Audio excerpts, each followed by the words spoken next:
সঙ্গে সঙ্গে বাপজি মুসা নবী আলাইহিস সালামকে বাড়িতে নিয়ে আসেন। কিন্তু আসিয়া তো বাচ্চা জন্ম দেয়নি, আর স্তন থেকে দুধ বের হয় না।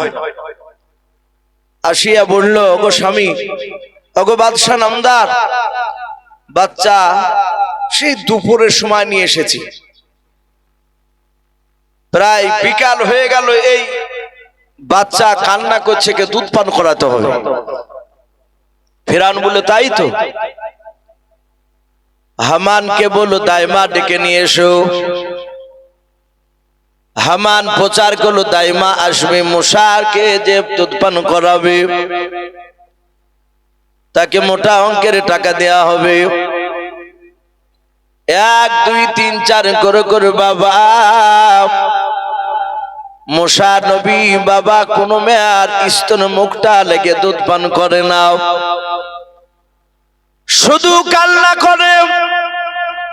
ফেরাউন 1 না 2 নাই রে বাবা, কিবতিয়া বংশের অনেকগুলো দাইমা নিয়ে আসলো, কারো স্তন মুখ লেগে দুধ পান করলো নাও। কোন কোন মুফাসসিরিন কেরাম লিখে প্রায় 370টার উপরে বাপ যে দাইমা এসেছিল, কারো বাবা স্তন মুখ লেগে দুধ পান করে না। মরিয়ম নাই বাবা আসিয়া ফেরাউনকে ডাক দিয়ে বলে, বাদশাহ নামদার, মনে হয় আমার ছেলে মুসাকে বাঁচানো যাবে না। এই যে দাঁড়িয়ে আছে দাইমারা, কার স্তনে মুখ লেগে দুধ পান করে নাই, প্রতিটা দাইমা মুসা নবীকে নাই। মুসা নবী এভাবে মুখের দিকে তাকায়, দেখে ইনি আমার মা না, আর কারো স্তনে বাপজি মুখটা লাগাই না। বলুন সুবহানাল্লাহ। ওই মরিয়ম দূর থেকে বাবা আর নয়ন নয়ন বাপজি সবগুলো দেখতেছিল। সূর্য ডুবো ডুবো ভাব। ওই সময় ফেরাউনের কপালে দেখছে বাপজি টেনশনে ঘাম বেড়ে গিয়েছে। মুসা নবীকে কেমন করে বাপজি বাঁচানো যায়, এ চিন্তায় চিন্তিত বাদশাহ ফেরাউন।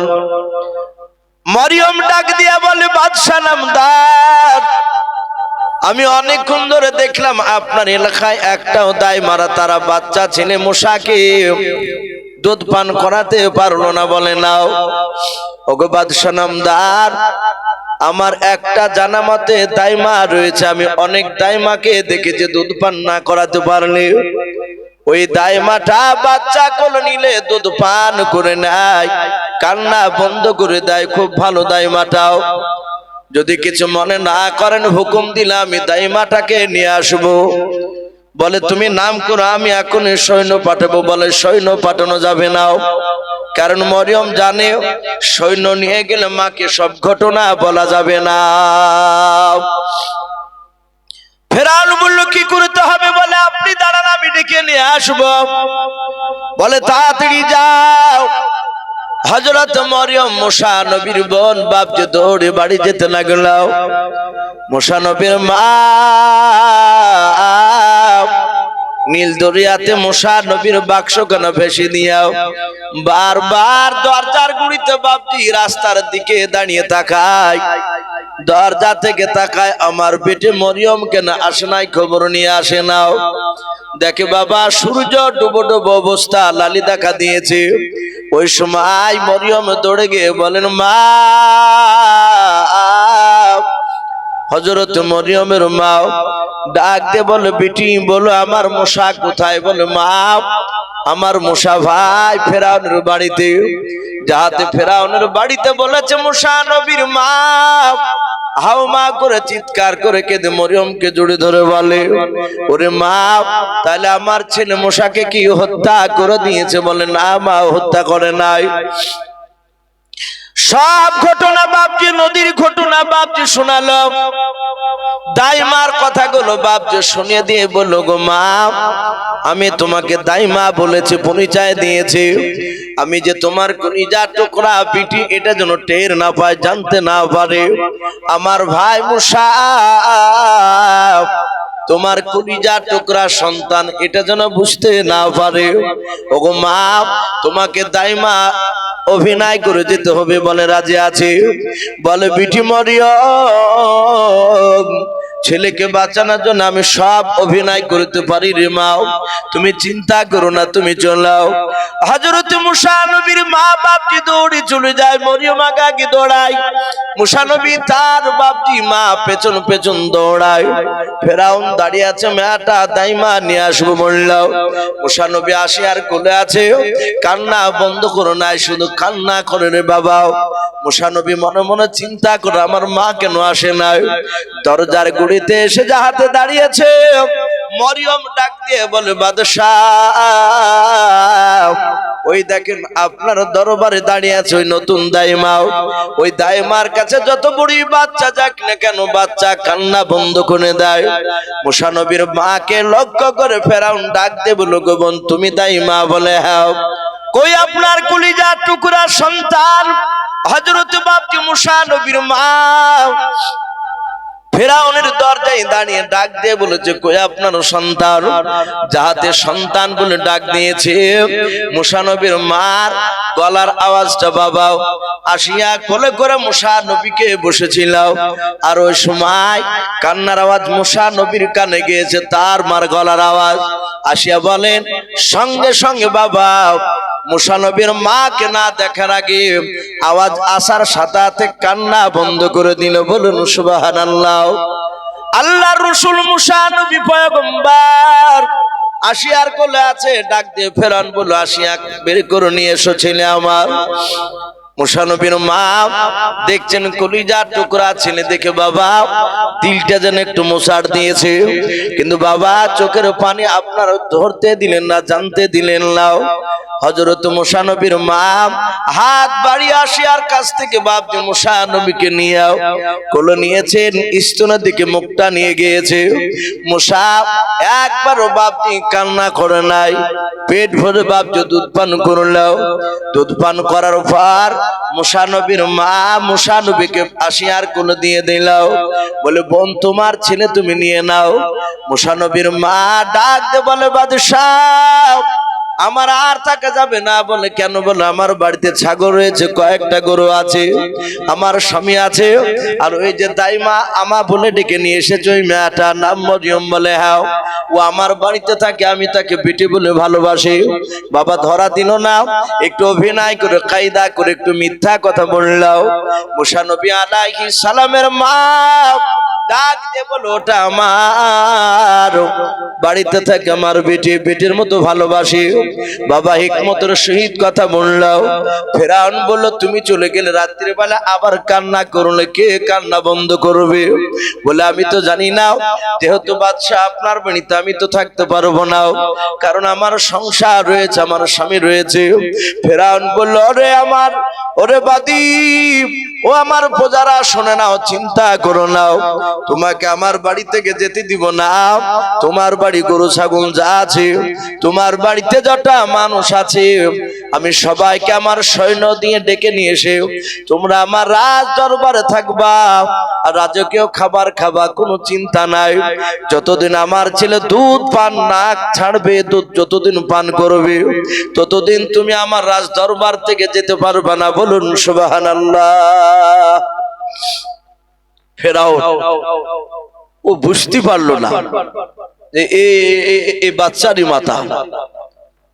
আল্লাহ বলছেন, ওর বেঈমান ফেরাউন, আমি তোর বাড়িতে তোর দুশমনকে তার সবাইকে আমি তোর রাজকীয় খাবারকে আমি মানুষ করব, এবং শুধু খাওয়াই নাই, কেতাবে লিখেছে তাকে মায়না দিত, টাকা, মোটা অঙ্কের টাকা দিত মুসা নবীকে দেখাশোনা করার জন্য।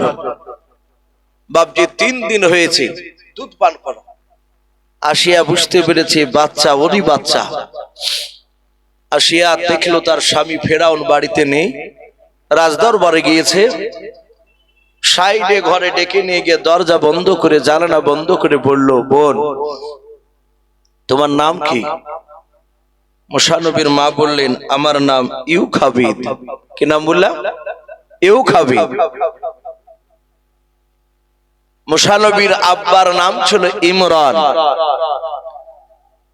আরেকটা কেউ কেউ বাপজি লিখেছেন, আরেকটা তার নাম আছে, ইমরানটাই বাপজি বেশি প্রসিদ্ধ। মুসা নবীর মা ইউখাবিদ বললো যে আমার নাম ইউখাবিদ। বলল, বোন কিছু মনে করো না, আমি বুঝতে পেরেছি এই মূসা তোমার কলিজার টুকরা সন্তান। মূসা নবীর মা বললেন, না, এই বাচ্চা আমার নয়। বুঝতে পেরেছে যদি বলে আমার, তাহলে বাচ্চাই তো ফেরাউনেরই তো বিবি।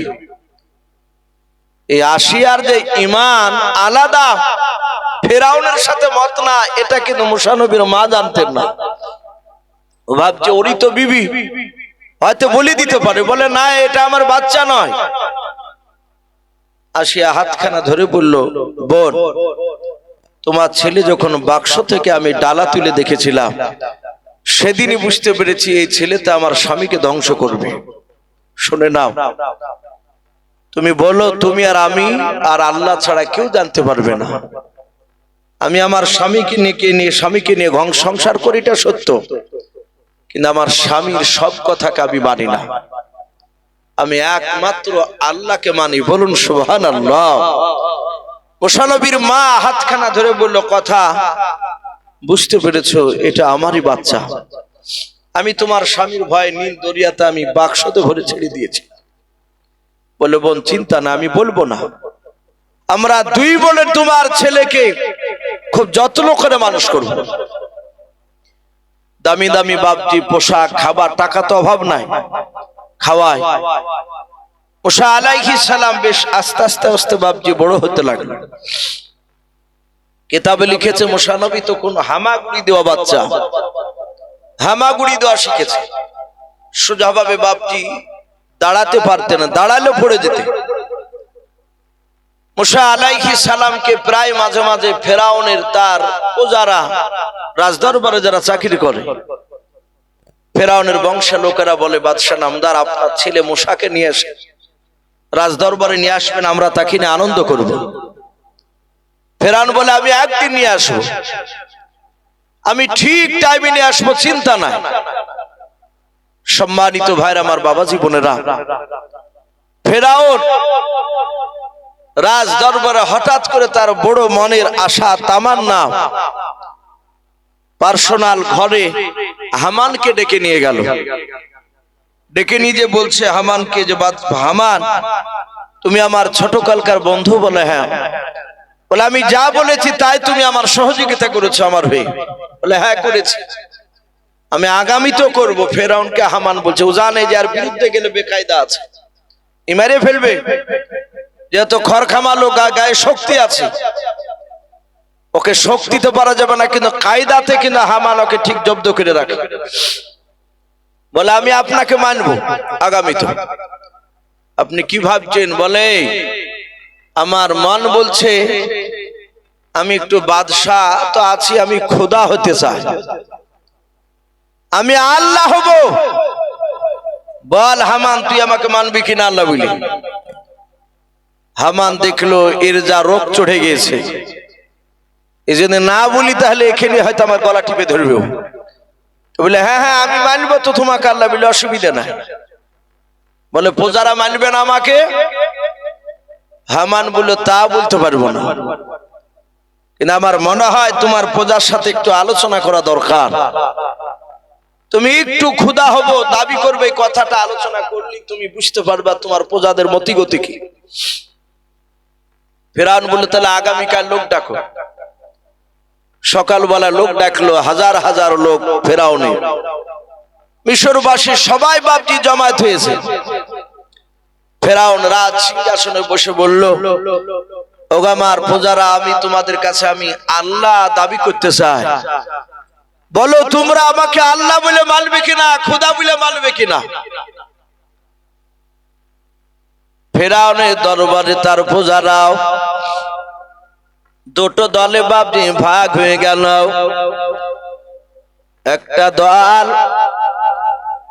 যারা ফেরাউনের বাপজি বেশি পা চিটে বেড়ায়, ডাক দিয়া বলল, বাদশা নামদার, তুমি এখন থেকে যদি খোদা দাবি যদি করে দাও, আমরা সবাই মিলে খোদা বলে মেনে নেব। আর একটা দল ডাক দিয়া বলেছিল, গো বাদশাহ,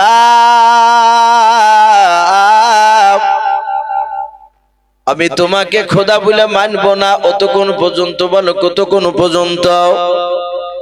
বলে, শুনে নাও, আমি অতক্ষণ পর্যন্ত তোমাকে খোদা বলে মানব না যতক্ষণ পর্যন্ত এই দরিয়ার পানি তুমি যতক্ষণ পর্যন্ত তুমি না শুকাতে পারবা।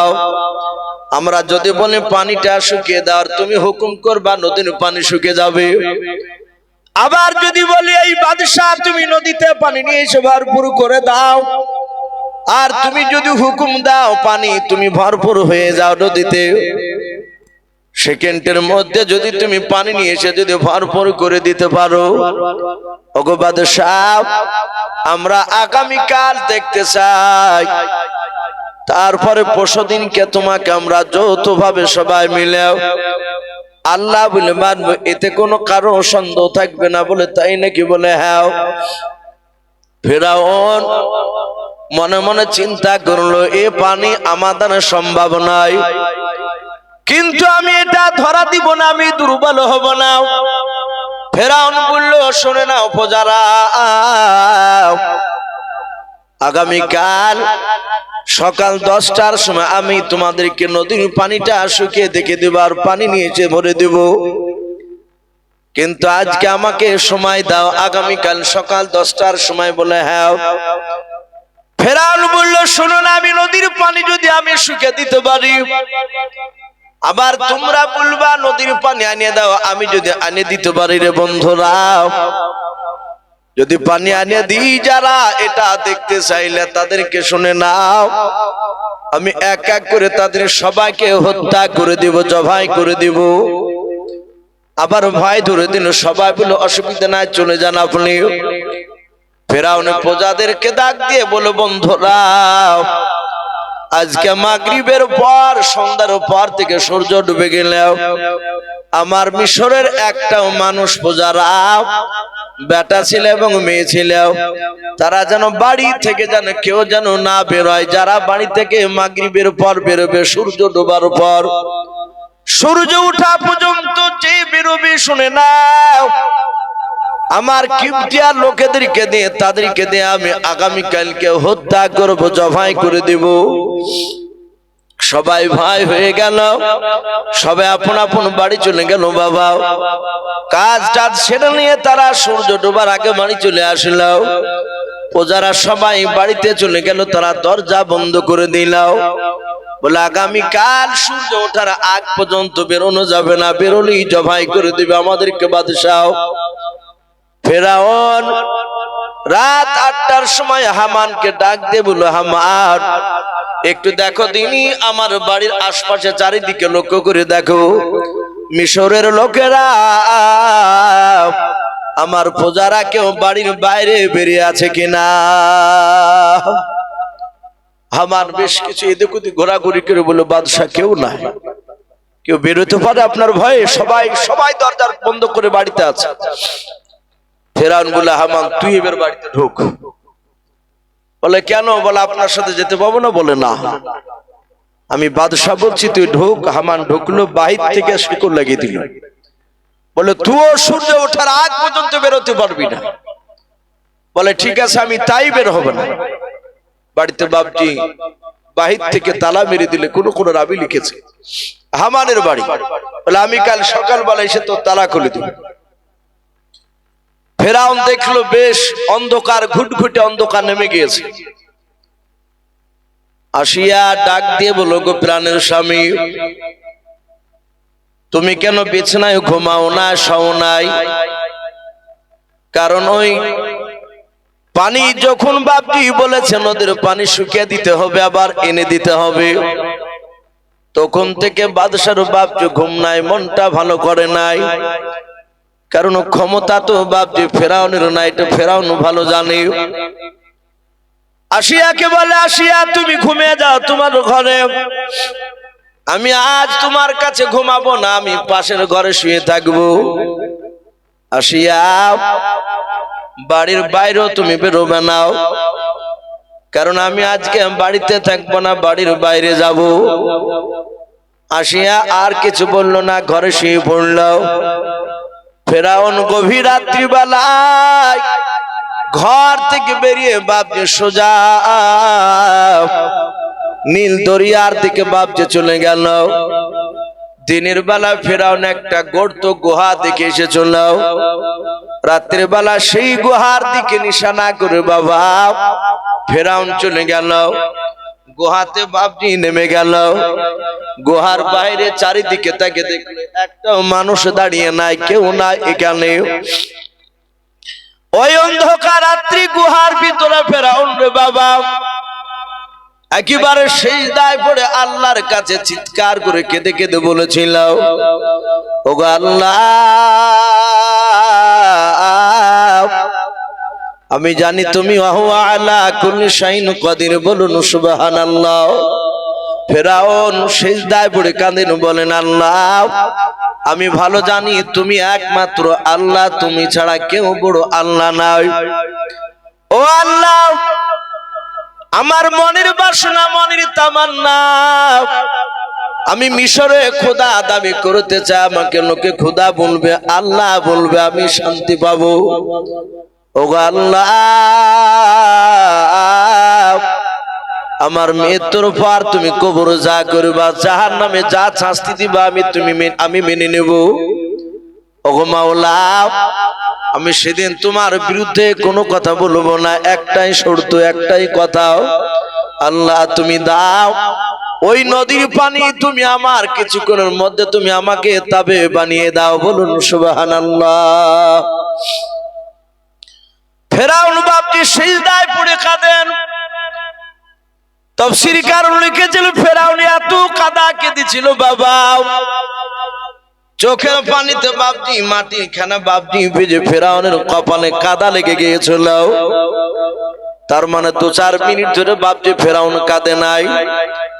ফেরাউন প্রায় ঘন্টা 2-এর উপর বাপজি কেঁদেছিল। সেজদা থেকে মাথা তুলো নাই, শুধু ডুকরে ডুকরে কাঁদে। আর ওই সময় একটা বাবা অপরিচিত মানুষ গুহার ভিতরেই এসে ফেরাউনের পিঠে হাত দিয়ে বলে, বাদশাহ, যাহাতে পিঠে হাত দিয়েছে ফেরাউনের বাবা। ফেরাউন চট করে মাথাটা তুলে বলে, কে তুই? বলে, আমাকে চিনতে পারবা না। ডাক দিয়ে বলল, তুই আমার প্রজা, তুই কি জানিস না আমি আজ দিনের বেলায় প্রচার করেছি কেউ যেন রাত্রি 10টার নয়, সূর্য ডোবার পর সূর্য ওঠা পর্যন্ত ঘরের বাইরে বেরোতে পারবে না। কে তুই? তোকে জবাই করা হবে, হত্যা করা হবে। মুচকে হাসিয়ে দিয়ে বলেন, বাদশাহ, আমি আপনার দেশের প্রজা নাই, আমি ভিন দেশের, আমি মেহমান, বলুন সুবহানাল্লাহ। জিবরিল বাবা উনি মানুষ রূপ ধারণ করে এসেছিলেন, আল্লাহর সম্রাট ফেরেশতা জিবরিল। ফেরাউন বলে, তুমি এখানে কি করে জানলে আমি এসেছি? বলে, আমি জানি তুমি এখানে এসেছো, আমি আর তুমি আর আল্লাহ ছাড়া কেউ জানে না, এমনকি তোমার বিবি আসিয়াও জানে না তুমি এই নীল দুনিয়ার গুহাতে এসে কাঁদছো। ওগো বাদশাহ, আমি একটা কথা জিজ্ঞাসা করতে চাই। বলে, কি কথা? বলে, আপনার বাড়িতে যদি একটা কোনো মানুষ যদি খায়, তাকে খেতে দিচ্ছেন, থাকতে দিচ্ছেন, পড়তে দিচ্ছেন, ওগো বাদশাহ, ওই লোকটাকে আপনি একটা হুকুম করলেন, অমুক কাজটা করো গাও, আর সে ডাইরেক্ট অস্বীকার করে বলল, আমি কাজটা করব না। বলুন ওই সময় আপনার কি মন চায়, কে করতে মন চায় লোকটার সাথে? ফেরাউন ধমক দিয়া বলে, এই বেয়াদব, তুমি জানো না এই কথা কি করতে হবে? বলে, নাও। বলে, আমার বাড়িতে থাকবে, আমার বাড়িতে খাবে, আমারই পড়বে। বলে, হ্যাঁ। আবার আমার হুকুম শুনবে না। আমার মন বলে তার মাথা চুল ধরে নিয়ে সেই নীল দরিয়াতে আমি ডুবে দিই, ডুবে ডুবে তাকে পানি খেয়ে খেয়ে আমি মেরে দেব, এটা আমার মন বলে।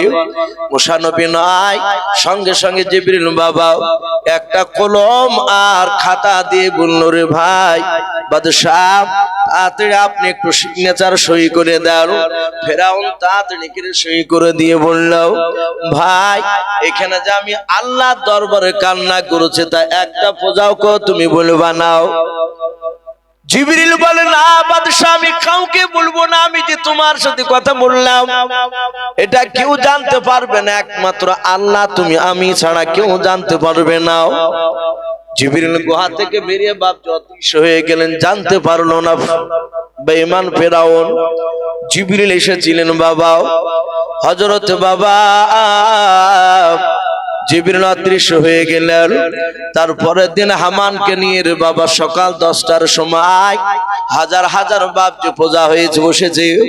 ডাক দে বলো গো পূজারা, আমি ওই দরিয়ার পানি তুমি হুকুম করলে আমি পানিটা শুকিয়ে দেব, আবার তোমরা যদি আমাকে হুকুম করো পানি নিয়ে এসে দাও আমি নিয়ে এসে দেব। কিন্তু বলো আমি পানি নিয়ে এসে দিতে পারলে যারা দেখতে চেয়েছো তাদেরকে আমি জবাই করে দেব। যাহাতে বাপ যে কথা বললো আবার মনে মনে চিন্তা করলো যদি পানি চলে আসে তাহলে আমরা আর কেউ বেঁচে থাকতে পারবো না। সবাই মিলে হাত উঁচু করে বলেছিল গো বাদশা নামদার, আমরা কেউ তোমার পানি আনা পানি শুকিয়ে নেই কথা হুকুম করবো না, আমরা দেখতে চাই না। ওগো বাদশা নামদার আমরা শুনে না, তুমি খোদা দাবি করবে এখন না কাল, বলে কাল। কাল খোদা দাবি করবে আমরা বিনা প্রশ্নে বিনা পরীক্ষায় আমরা সব হাজার হাজার প্রজারা তোমাকে খোদা বলে মেনে নেব। ফেরাউন দেখলো বাঁচিলে ও পানি যে আপনার শুকাইতে তাতেও জানে না, একটা আশা করেছিল। ফেরাউন দেখলো যখন আর পানি কেউ দেখতে চাইবে না, আর অসুবিধা নেই। সবাই বলল বাদশাহ আগামীকাল খোদা দাবি করবেন, বলে হ্যাঁ। আগামীকাল আপনার ছেলেকে নিয়ে এসে, বলে নিয়ে আসবো অসুবিধা নেই। মুসা আলাইহিস সালামকে পরের দিন নিয়ে যাবে রাজ দরবারে। ডাক দিয়ে বলল তার বিবি আসিয়াকে, মুসা নবীর মাকে, তোমরা দুজনে সুন্দর করে আমার ছেলেকে সাজিয়ে দাও। ছেলেকে বাপজি সুন্দর করে সাজিয়ে দেওয়া হলো। মুসা আলাইহিস সালামকে ফেরাউন কোলে করে নিয়ে বাপজি রাজ দরবারে যাচ্ছে। হাজার হাজার লোক বাপজি সবাই জমায়েত হয়েছে, একত্রিত হয়েছে। বাদশাহ ফেরাউন খোদা দাবি করবে। সামনে বাপজি আপনার নাই, বা দিকে কিছুটা দূরে হামান বসে আছে, সে মন্ত্রী। আর ফেরাউন খোদা দাবি করবে বাদশাহ ও প্রধানমন্ত্রী ওই মিশরের। এদিকে বাপজি আপনার মুসা নবীকে সাইডে একটু বসে রেখেছে। বসে রেখে ফেরাউন শুধু বলেছে অগো প্রজারাও, আজ থেকে তোমরা সবাই আমাকে বলবা আনা রব্বুকুমুল আ'লা। এটা কোরআন শরীফে এসেছে, আনা রব্বুকুমুল আ'লা। ফেরাউন বলল আমি সব আল্লাহর চেয়ে আমি বড় আল্লাহ। বলুন আস্তাগফিরুল্লাহ। যাহাতে বাপজি খোদা দাবি করেছে। লোকেরা তো অনেকে বাপজি আল্লাহ বলে মানে ঝাঁকি মেরে উঠেছে, আমরা তোমাকে মানি নিলাম। আর অমনি মুসা নবী আলাইহিস সালাম দেখছেন উনি তো নবী। লোকেরা না চিনলে আল্লাহ তাকে নবী করে পাঠিয়েছে। মুসা আলাইহিস সালাম বসেছিল, চট করে একদম ফেরাউনের দাড়িখানাকে ধরলো। কিতাবে লিখেছে বাপজি ফেরাউনের এই নাভি পর্যন্ত দাড়ি ছিল এবং দাড়িকে দারুণ যত্ন করত, মুক্তা দিয়ে বাপজি জোড়ে রাখতো, মুক্তা দিয়ে। আর দাড়িটা এটা হচ্ছে বাপজি পুরুষের আলামত। মেয়েদের গাল যত চাচবেন বাপজি দাড়ি বেরোবে না, আর বেটা ছেলে যত গাল চাচবে তত দাড়ি বেরিয়ে যাবে। যারা বাপজি ওই ছোট থেকে দাড়ি কাটছে, বয়স 50-60 বছরের লোক, এরকমও নাই দাড়ি রাখেনি, বহু আছে। ওরা সেইভাবে বাপজি দাড়িকে কাটে, সপ্তাহান্তরে যদি কাটে। অনেক মানুষ আছে সপ্তাহে 3 দিন 4 দিনও দাড়ি কাটে, ও বাড়াইতেই দেয় না, সব সময় তেল তেল করে রাখে।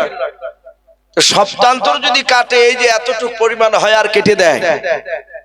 এই 60 বছর পর্যন্ত যা কাটিয়েছে আর যা বড় হয়েছে বাপজি, ওই যদি জোড়া লেগে লেগে যদি রাখতো, আমার মনে হয় যে এখান থেকে মনে হয় কলকাতা চলে যেত। ওই ছোট ছোট দাড়িকে যদি জোড়া লেগে লেগে যদি রাখা হতো, ও কাইটিয়া বাপজি বন্ধ করা যায় না। ফেরাউনের দাড়িটা বাপজি নাভি পর্যন্ত ছিল, মুক্তাও দাড়ি কাটতো না, মুক্তা দিয়ে জোড়ে রাখতো। যাহাতে ফেরাউন বলেছে আনা রব্বুকুমুল আ'লা, আমি সবারই সব আল্লাহর চেয়ে বড় আল্লাহ। যাহাতে বলেছে। আর অমনি মুসা নবী চটাস করে একদম ওর বাম দিকের গালে থাপ্পড় চড় মেরে দিয়েছে। মুসা নবী বাচ্চা হলে তার হাতের মাঠটা কিন্তু বাপজি বাচ্চার মতো শক্তি নাই তার। কিতাবে লিখেছে এক একটা নবীর দুই হাতে আল্লাহ রাব্বুল আলামিন দুনিয়ার বুকের 4000 যুবকের শক্তি যতটা, অতগুলো শক্তি একাই দুই নবীকে নয়, এক একটা নবীর দুই হাতে আল্লাহ দান করেছেন। বলুন সুবহানাল্লাহ।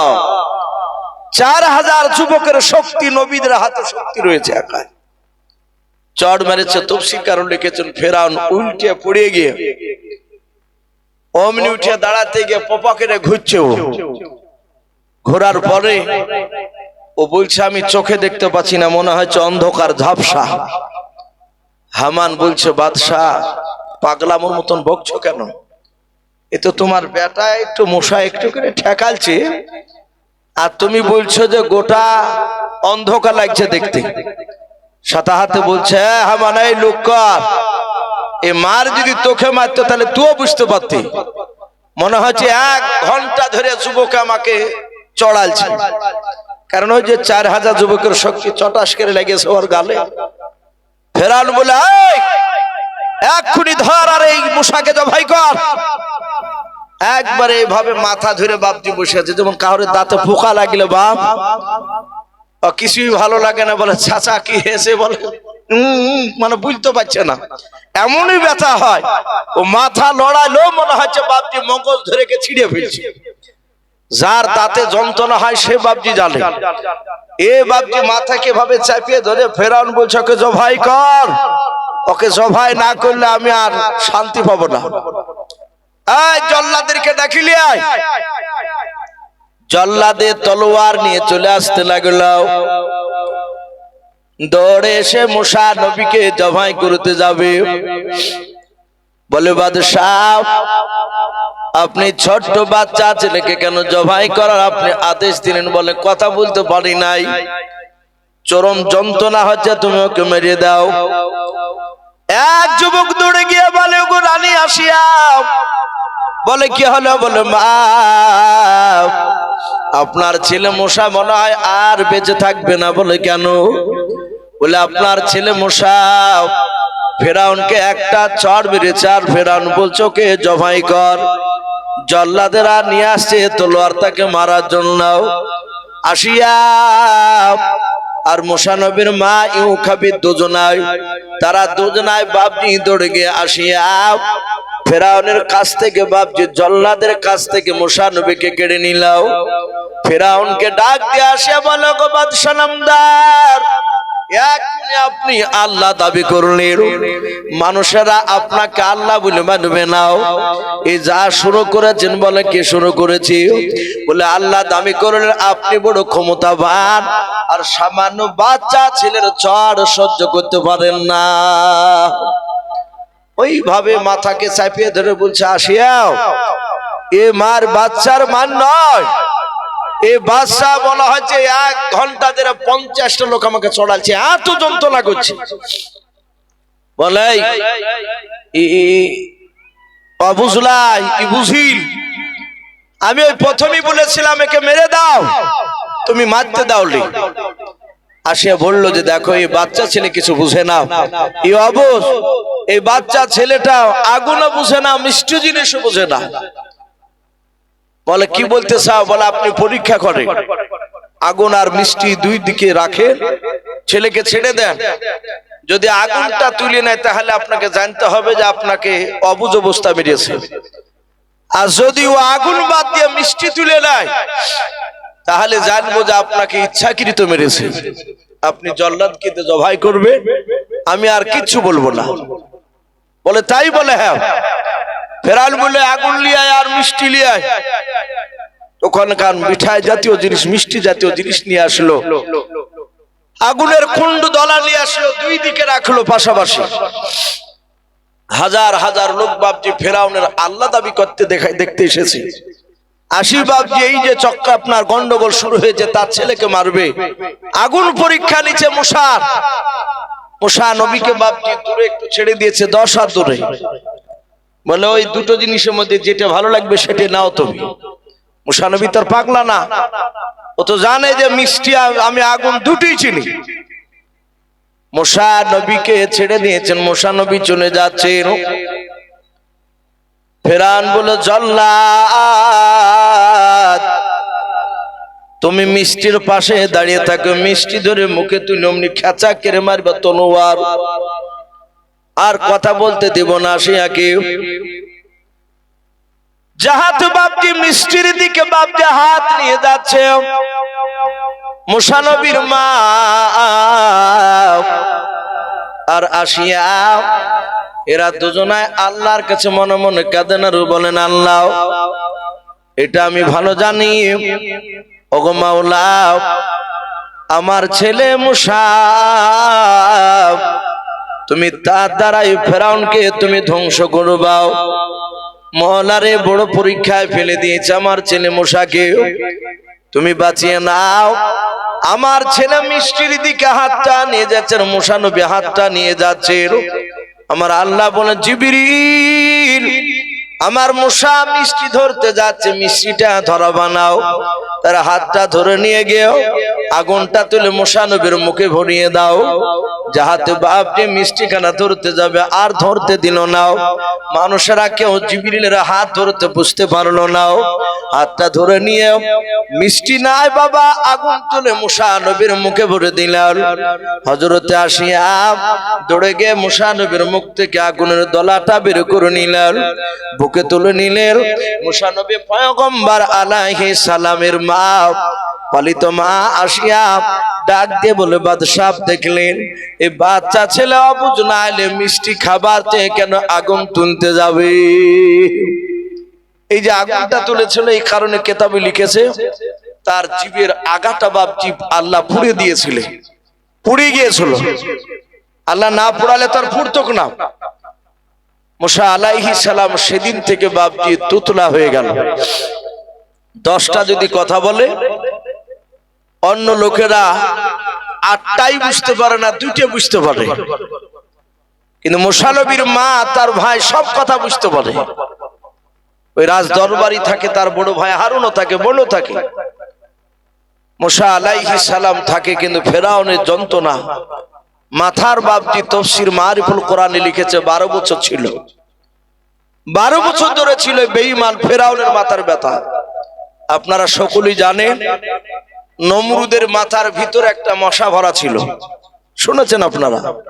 যুদ্ধ করতে গিয়ে হাত দিয়ে ভাবে মারতে যার অমনি ন্যাংড়া মশা, একটা পাখার একটা তার ট্যাং পোড়া ছিল। তাফসীরে লিখেছে ফেরাউনের নাকের ভিতর দিয়ে একদম ওই নমরুদের নাকের ভিতর দিয়ে মগজে বসেছিল। 12 বছর ধরে বাপজি মশা ওই মগজ থেকে বার হয়নি। 12 বছর ধরে বাপজি কামড়াইছে। তা সব সময় কামড়াতো না, যখন মাজুমাতে নমরুদ ভাষণ দিত মাজুমা দারুণ জমে গেছে আর এমনি কুটুস করে কামড়াইতো, কারণ এমনি উল্টে পড়ে যে এই মার এই মারিয়া বাপজি তার মাথা যন্ত্রণা কমাতে পারত না, চুল টানতো। তো ওই ফেরাউনের একটা কাছের লোক একদিন বলেছিল, নমরুদের কাছের লোক, ভাই ওগো বাদশাহদার পৃথিবীর অনেক ডাক্তারকে দেখালেন, কবিরাজকে দেখালেন, কারো ওষুধে কাজ হয়নি, আমার এই ডান পায়ের জুতিটা দিয়ে একটু মারেন দিন আপনার মাথায়। যাহাতে নমরুদকে বলিয়েছে, আর নমরুদ বলে এত বড় শয়তান, তোর জুতি আমার মাথায় মারতে বললি? নমরুদ বলে একে ধর, ধরে এক্ষুনি জবাই কর, জবাই কর। সাথে হাতে বাপজি তাকে জবাই করে ফেললো। কিন্তু এই যে জুতিয়ে খানা বাপজিকে মারতে চাইছিল, জুতাটা কিন্তু বাপজি আলাদা জায়গায় রেখে দিয়েছে। সঙ্গে সঙ্গে বাপজি এই মানুষ সবাই অবাক, ভয় আর কিছু বলে না। এভাবে বছর খানিক পার হলো। কিছু লোক বলল, বাদশাহ বহুই তো ডাক্তার দেখালে নমরুদকে, ওই লোকটা বলিয়েছিল যে জুতিয়া মারো ভালো হয়ে যাবে। তো আর জুতিয়াটা তো এখনো রাখা আছে রাজ দরবারে, ফেলে তো দেননি। ওই জুতিয়াটা দিয়ে একবার বাড়ি মেরে দেখলে হয়তো না কম তো কিনা। তো মেলা লোকই বললো যে বাদশাহ কথা মারিয়ে ফেলাইছে, একটু দেখেন ওষুধ হলেও হয়তো পারে। সঙ্গে সঙ্গে বললো যে তাহলে জুতিয়াটা লিয়ে জুতি দিয়ে যাহাতে একবারে খটাস করে মারিয়েছে ওর মাথাতে। তার আগে বাপজি জুতিয়া মারিয়েছিল না, এমনি চুল টুল ধরে টানতো, যাহাতে জুতার মারি মেরেছে আর একটু ব্যথা কমে গেছে, আবার মারছে, আবার একটু কমেছে। এইভাবে মারতে মারতে মারতে মারতে মারতে যখন 101 বাড়ি মারলো, তখন একদম মাথার যন্ত্রণা তখনকার মধ্যে একদম ভালো হয়ে গেল। ফেরাউন নমরুদ বলছে, আরে ভাই এত আমার জানা ছিল না, এই জুতিয়ে ওষুধ আমার। দেবের বললো যে একটা লোক এই জুতিয়ে গলায় দড়ি দিয়ে ঝুলিয়ে রাখো, আমার সাথে হাতে বেড়াবা, যখনই মাথার যন্ত্রণা উঠবে এই জুতি দিয়ে 101 বাড়ি মারবা। তাফসীরে লিখেছে আল্লাহ বলছেন ইব্রাহিম নবী আলাইহিস সালামকে, আমি তার শয়তান বাদশাহকে আমি 12 বছর ধরে এই জুতে পিঠা খাওয়ালছিলাম তাকে। লাস্টে যেদিন বাপজি মারা যাবে সেদিন 103 বাড়ি মেরিয়েছে, আর মাথার খুলি ফেটে গেছে। ফুরুত করে দেখছে ওই নাগড়া মশা বেড়ে আকাশের দিকে উড়ে চলে গেল। বাপজি এই নমরুদের বাপজি এই জুতে মারা হয়েছিল, আর ফেরাউনেরও বাপজি তার মাথা তো বাপজি কোন তফসির কারণ লিখেছেন তার মাথা তো জুতে মারত ওই যন্ত্রণা কমানোর লেগে। এই ফেরাউনের 12 বছর ধরে বাপজি ব্যথা ছিল।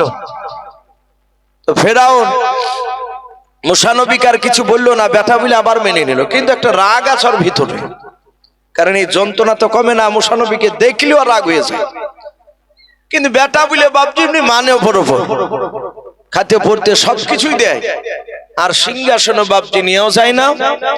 আর বাড়িতে নিয়ে এসে মুসাকে যে বাপজি ওই চড় মারার আগে যে মুসা নবীকে কোলে নিত, এই কোলে আর নেয় না, ভালো নজরই দেখে না।